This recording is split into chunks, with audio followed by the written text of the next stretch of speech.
The first step is to cut a master record.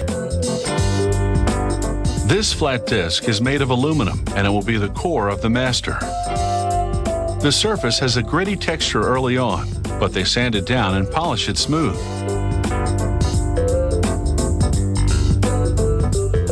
They place the aluminum discs on a conveyor belt, and they ride towards a device that will coat them with a veneer of lacquer.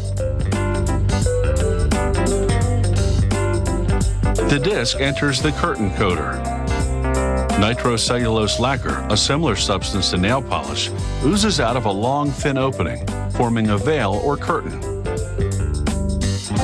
As the disc passes through the curtain, it's slattered with the lacquer. Rollers with scrapers catch the runoff. The excess lacquer they collect is reused. The lacquer starts to dry immediately. The solvents evaporate, and the veneer hardens into a nail polish-like finish. But like any manicure job, there are often flaws.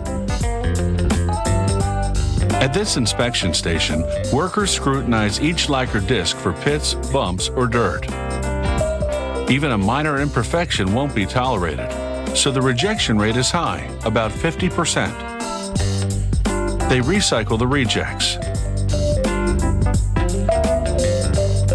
They rim the good masters with plastic edging. It will stop the discs from rubbing together during stacking and damaging the finish. Next, a worker holds the disc under a hydraulic puncher that cuts a hole in the center. Then, handling it carefully so he doesn't disturb the finish, he places it on a spindle. A robotic arm slides a plastic ring down the spindle, depositing it around the center hole of the disc. Like the plastic edging, the ring will also space the discs apart.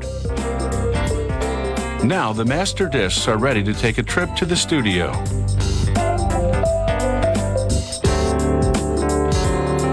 The lacquer disc is about to be cut. The engineer places it on the recording machine, called a lathe. He peels the protective ribbing away from the rim. He places a vacuum line at the center, which suctions to the underside of the disc and holds it in place. The engineer now moves the cutter and a microscope above the disc. He lowers the cutter onto the outer edge of the disc and it does a test cut. He positions a microscope just above the test groove and then peers into it to get a good look at the cut. He makes adjustments to the cut and then he's ready to record. The lathe cuts the lead-in groove and the music begins. The sapphire-tipped cutter etches the sound into the surface of the disc. From start to finish, the recording will be one continuous groove in the record.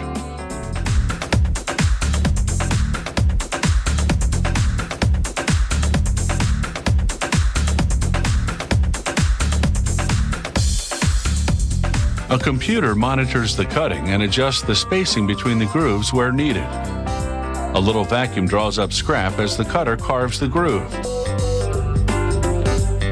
Some believe this sound is warmer and has more depth than digital recordings. But making music fit on an analog disc is sometimes challenging. To reproduce bass, the cutter has to make big, wide grooves that take up a lot of space. And although the grooves can touch, they can't cut across one another. At the end of the recording, the cutter lifts and the master disc is ready for inspection. If it's acceptable, the engineer places a sliding platform on it and scribes a unique serial number into the lacquer. Soon, this master disc will be used to make more records.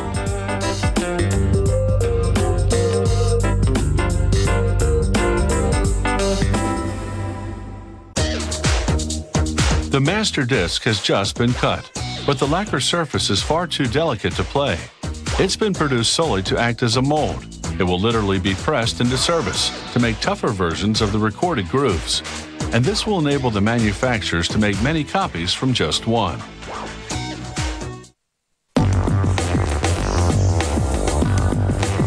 In the next step, they wash the lacquer disc with soap and water. They spray it with tin chloride and liquid silver. The tin chloride is a sensitizer that helps the silver stick to the lacquer. They wash away little bits of silver that don't stick. In seconds, one side of the lacquer has become a stunning silver disc with the grooves intact.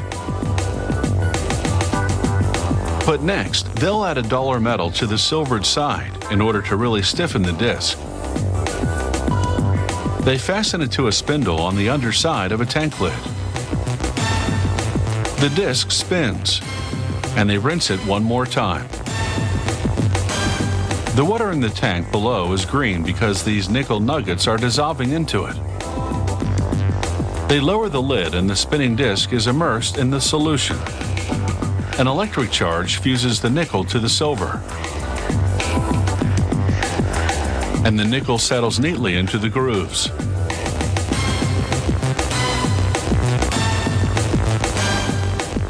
Now they remove it from the tank and pry the metal layer away from the original lacquer disc. This metal layer is a stamper that will be used to press vinyl records, and the lacquer disc, which has served as its mold, is discarded. Now they look for the exact center of the stamper. A worker places it under the microscope, which is part of an optical centering punch. As the stamper disc spins, he aligns the grooves with a guide in the viewfinder. When he finds the center, he punches a hole there.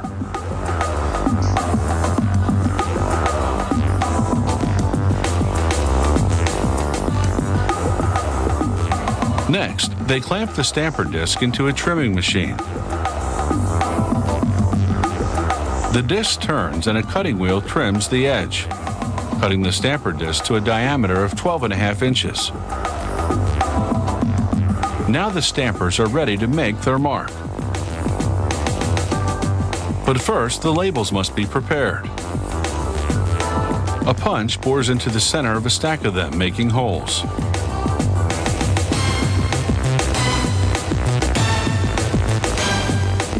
Then they place the labels on a mini press. It rises to another cutter which rounds them out.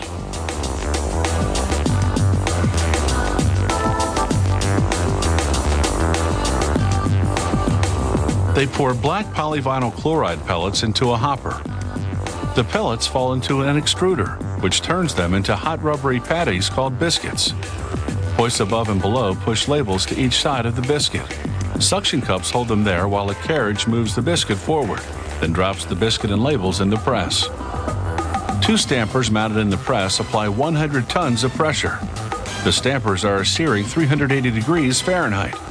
They melt and mold the biscuit into a record.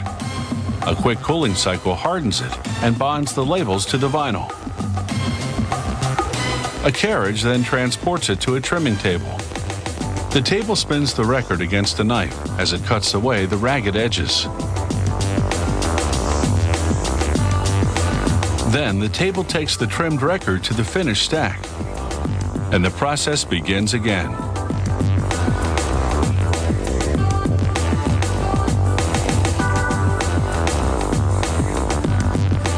This is really a well-choreographed musical production. As one record is lifted out of the press, the next one goes in.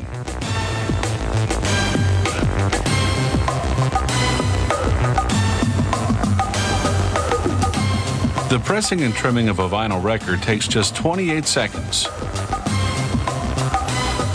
But it's sure to get hours of play by enthusiasts who refuse to buy into the digital revolution and still believe that vinyl is a cut above.